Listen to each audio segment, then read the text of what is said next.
building was built in 1925. It is also glazed, right? Which means they wanted this glazed because there's a train track here running on Michigan Avenue.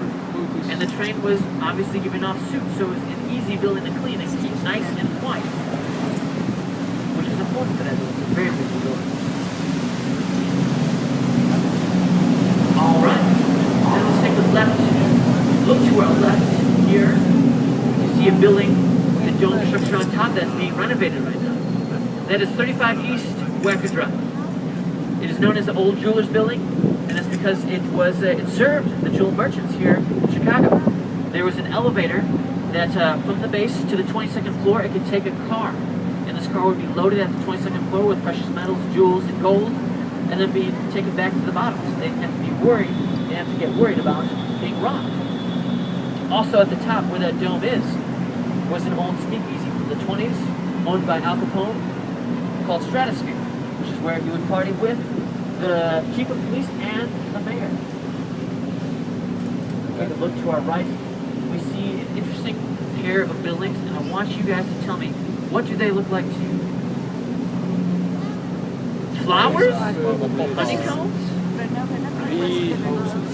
What else? I heard wedding dress, mushrooms.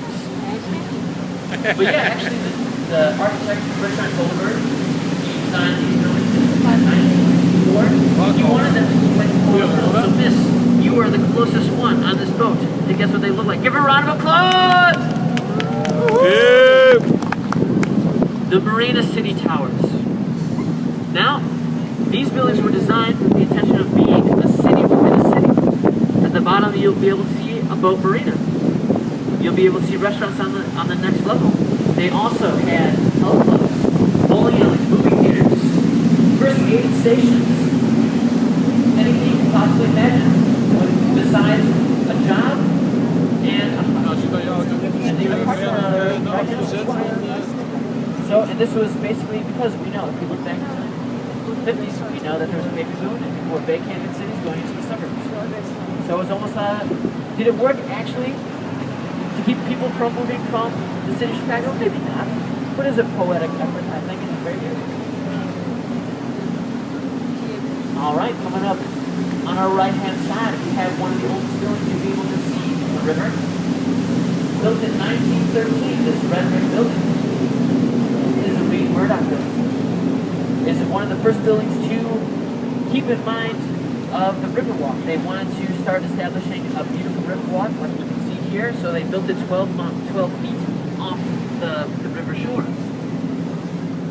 Back in the 20s, they had a fine dining restaurant here, and it was also a morgue at the same time. Why? Well, right here, docked on our left-hand side, was the SS Eastland, taking a group of electric workers here in Chicago to Indiana via the Chicago River going out of Lake Michigan. Now this boat was able to carry 2,000 passengers. However, they were overcapacitated. There were an extra 1,000, as well as some extra material like lifeboats and life jackets and life preserving material, which made this boat very, very, very heavy. And when everyone on board got to the port side of the boat to wave to their friends, "All right, see you later, we're going on a picnic," that boat tipped over. 800 people died that day. This river is about 20 feet deep. It's the biggest disaster in peacetime maritime history. So what did they do? For a temporary morgue, they stored the bodies in the Reed Murdoch building, where the restaurant was working. They closed for 3 days. However, they opened after that, and they still had the bodies in there for 2 days, and they were served food, and it was okay, and it was really good tasting. Not better. On our right-hand side, you've got the beautiful Merchandise Mart. And right now, it serves as a mall. Back then, it served, and back then, I mean in 1930 when it was built and financed by Marshall Field. It served as a storefront and a cargo space for luxury clothing. You can see the faces, the heads of big tycoons here in the city of Chicago. Marshall Field, Richard Sears. And on our left-hand side, wait, before we talk about 333, I want you to tell you that you can fit 2 baseball stadiums in this building. To give you a perspective, 2 baseball stadiums, Wrigley Field, U.S. Cellular Field. I'm not a big sports guy, but this is good for perspective. 2 stadiums, full of fans playing 2 games simultaneously, and they won't have to interrupt each other at all. We take a look to our left. We see one of the best, voted most favorite 2 times by the architectural plans here in the state of Chicago is the 333 West Wagner Drive.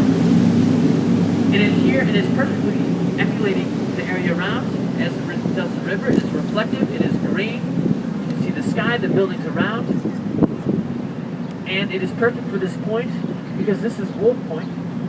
Wolf Point is where the Chicago River splits to the north and the south sides. And is the first place that non-indigenous settlers came to found what essentially would become Chicago. The first buildings they had here were a tavern, a church, and a tavern. All you could possibly need. Where you see that red building with the red brick. Excellent. It is where the first bar was built. It's called the Sauganash Inn. And the historical significance behind that is because it became the Wigwam Inn, and eventually the Republican Convention was held here, and President Lincoln was nominated for the presidential election of the 1860s, right here where that Starbucks is. And if you're interested, you can read all about it in an 8-inch placard about the history that happened right here while you're drinking your coffee. On your right-hand side, you'll be able to see a very tall building with a clock tower on the top. We are fans of clock towers on our buildings here in Chicago, if you haven't noticed already. Now in the 20s and 30s, that was important because of the Great Depression. Many folks could not afford a clock, Basically, and many folks were certainly they all working here in Chicago. So the clock They're all towers served a streets. They great are purpose then. streets. But now, more of an aesthetic purposes, this is the Boeing International they Building, do? completed in Many. 1990. And this building is a significant building on this west side because on this west side, underneath, are a system of train tracks that cannot go disturbed. So this building concentrates the weight, the PSI, on the top. You'll be able to see a fraction of what is a steel frame, which acts as the buttress acts to concentrate it, the PSI towards the top. Kind of like a paint can. You imagine holding a paint can, and thus you're able to carry all that weight just via that